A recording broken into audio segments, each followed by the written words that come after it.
Now we move to the second part of cell biology basics, which is cell division. And when we look at cell division, there are typically two that at least we're going to cover, and that's mitosis and meiosis. Mitosis being body cell or somatic cell replication, and meiosis, which is germ cell or sex cell or gamete replication. As aforementioned, you have two different types of cell replication that we're going to cover, mitosis and meiosis. Mitosis is body cell replication, and this is the process of creating two cells that are identical to the cell that began the entire process. Each one of those cells will have exactly the same complement of chromosomes. And when you look at humans, we have 46 chromosomes in our body or somatic cells in 23 pairs. They're typically known as diploid or diploid cells. Meiosis is germ cell replication, or the making of gametes or sex cells, ova and sperm. Each one of those gametes or sex cells will have exactly half the total complement of the original progenitor body cell that has 46 chromosomes in 23 pairs. And germ cells or gametes are often known as haploid cells, meaning they have half the total complement in the organism's body cells. In this case, humans have 23 chromosomes. Mitosis, body cell or somatic cell replication consists of a number of different phases. Your cell is typically in interphase when it is not replicating. Your DNA is in the form of chromatin or chromatin that is kind of tangled inside the nuclear membrane. You can see interphase in the upper left-hand corner here. And then your cell begins replicating its DNA, in the form of the tetrads or chromosomes that look familiar to you. You can see them in both, like metaphase, prometaphase. What they will do is they will line up again along a kind of proverbial equator of the cell, if you will. And these spindle fibers will come from the poles, or situated at the poles. It will reach out and grab the centers of the chromosomes, pull them apart. Their centers kind of regenerate, and then they move to their own kind of hemispheres of their new daughter cells, would-be daughter cells. They lyse and separate, and now you have two daughter cells. You are not going to know each one of the phases of mitosis or meiosis. That's outside the purview of this class.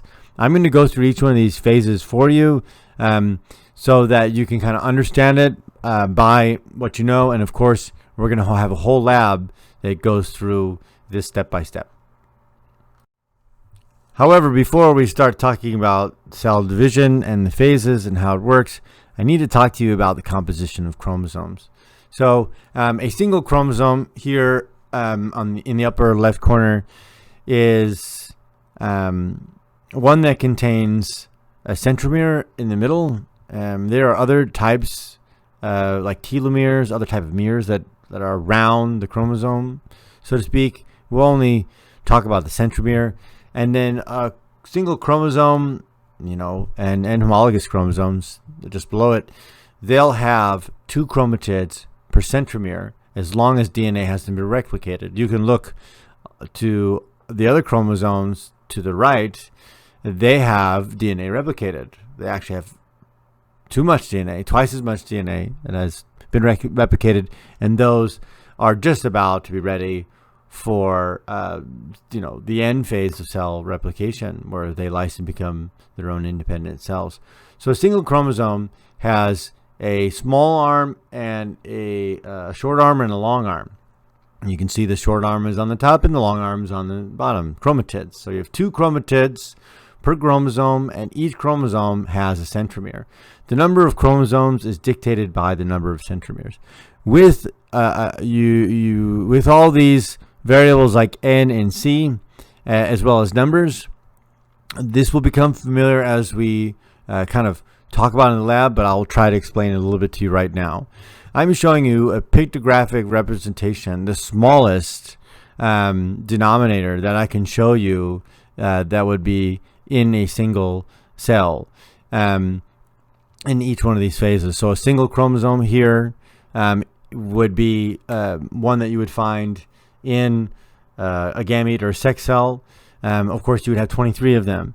If you look at homologous chromosomes here, the bottom left-hand corner, 2N2C, that is a chromosome, that has a pair. And so pairs of chromosomes, homologous chromosomes without DNA replicated, occur in your normal body or somatic cells. So in this case, you would have 23 pairs of them. This is the smallest fraction I could reduce it to. N typically refers to the chromosomes that you have, the number that should be in the sex cells, and C refers to the chromatids. So whenever you use these formulaic expressions, when you're looking at multicellular life form, to look at this process, what you typically start off is with N, the number of chromosomes that are in the sex cells. And if there are 2 chromatids per chromosome, then C, which is chromatids, would equal twice the number. So that's why you can see like a single chromosome, it says NC, 23 chromosomes, 46 chromatids. That would be one entire sex cell. If you look at homologous chromosomes, 2N, 2C, right? 2 times N, right? That means that you have 46 chromosomes. That's correct in a human body cell or somatic cell. 2C would represent the number of chromatids. If you have 46 chromosomes, right, and 23 pairs, you're going to have exactly 92 chromatids. For mitosis, we will start interphase, where your chromosomes are actually chromatin. They are not kind of in the familiar shape of chromosomes that we notice. You can see that we have the full complement of chromosomes. I have 2 homologous pairs in here that represent kind of the whole cell. If we could fit all of the homologous chromosomal pairs in here, I would. But you notice that the formulaic expression is correct, 2N, 2C. That would represent a body or somatic cell. So that would be 2N, 2 times 23 equals 46 chromosomes. N is talking about chromosomes. And C is talking about chromatids, which in this case would be 92. Once your chromosomes and your DNA is organized in the nucleus, it begins replicating itself. And what it will do is create another arm, short and another arm, another short and long arm, or sister chromatids. And then they will connect and bind to the same centromere. Now notice the formulaic expression has changed slightly. 2N is the same. Matter of fact, this is the same number of chromosomes, either to the schematic representation or the formulaic expression of the previous slide. What we do is we count the number of chromosomes by the number of centromeres, the little green area in the middle. So 2N, the number of chromosomes is the same, but it's the number of chromatids that actually change. So now we have twice the number of chromatids. When your DNA has been replicated, you have sister chromatids, same number of chromosomes, but an abundance of chromatids. Your chromosomes will then line up along kind of like this equator of the cell, if you will, and at the poles of the cell are these spindle fibers that will reach out and grab the centromeres. Once the fibers grab the centromeres, they are pulled apart. The centromeres actually regenerate, and then the fibers pull those single chromosomes now, or homologous pairs, right, to their own kind of poles of the cell. And then they will begin to separate into 2 hemispheres and lyse. Once the parent cell has lysed. Now we have two daughter cells with exactly the same complement of chromosomes as the original cell. That's what we're looking for. That's what we wanted. We wanted a cell that had 46 chromosomes and 92 chromatids, and we wanted to replicate, right, the chromatids on the short and long arm, and then just separate and create two new cells. And that's exactly how mitosis works. Just as an example here are a number of different phases of mitosis, and this is in fact in a plant cell. You can actually see the different phases here where the chromosomes and DNA gets organized. If you look in anaphase here in the bottom right corner, you can actually see where the spindle fibers are pulling apart, right, into telophase. You can see then being pulled into the separate poles of the cell until eventually that you'll notice they are two separate cells. These are plant cells because you can see that it has a cell wall. Those are unique to plants. But here we can see this whole process, what I just described to you, very kind of makeshift images, but in theoretically it's the same, and you could see it with some other advanced technology. Now we'll move on to the next type of cell replication, which is meiosis, germ cell replication or gamete replication, right? Though these are sex cells, they're going to have exactly half the total complement of the organism's body or somatic cells.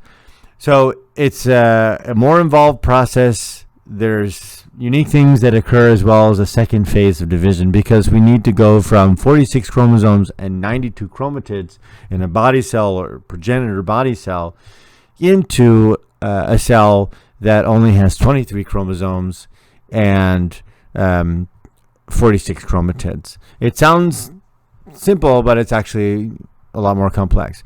You'll notice here in meiosis, it's not a cycle, meaning that when the result is a sex cell can't create another sex cell, which you would see in mitosis.